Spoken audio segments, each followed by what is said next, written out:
மேலறை தியானம் செப்டம்பர் மாதம் 26ஆம் திகதி 2025ஆம் ஆண்டு. எழுதியிருப்பவர் பிரியன்னா சிலிகா, ரெக்சாஸ், USA. தலைப்பு: எனது துக்கத்தை உபயோகித்தல். வாசிக்க வேண்டிய வேத பகுதி 1 பேதுரு 1ஆம் அதிகாரம் 3ஆம் வசனம் தொடங்கி 7ஆம் வசனம் வரை. இன்றைய நாளுக்குரிய தியான வசனம் 147ஆம் சங்கீதம் 3ஆம் வசனம். இருதயம் நொறுங்குண்டவர்களை குணமாக்குகிறார், அவருடைய காயங்களை கட்டுகிறார். எனக்கு 2 வயதாக இருந்தபோது எனது 15 வயது சகோதரி தற்கொலை செய்தது எனக்கு மிகவும் துக்கமாக இருந்தது.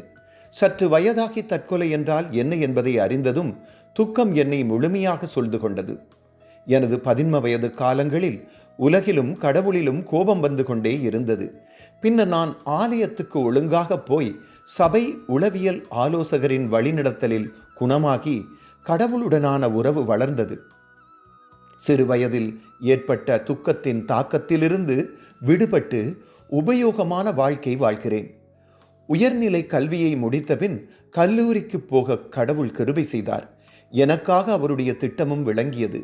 15 வயது பிள்ளைகளுக்கும் முது வாலிபர்களுக்கும் ஆலோசனை சொல்லி வழிநடத்தக்கூடியதாக மனோதத்துவம் சம்பந்தமான பாடத்தை பட்டப்படிப்பிற்காக தேர்ந்தெடுத்தேன். என்னைப் போல துக்கத்தில் ஆழ்ந்திருப்பவர்களுக்கு உதவி செய்ய விரும்பினேன்.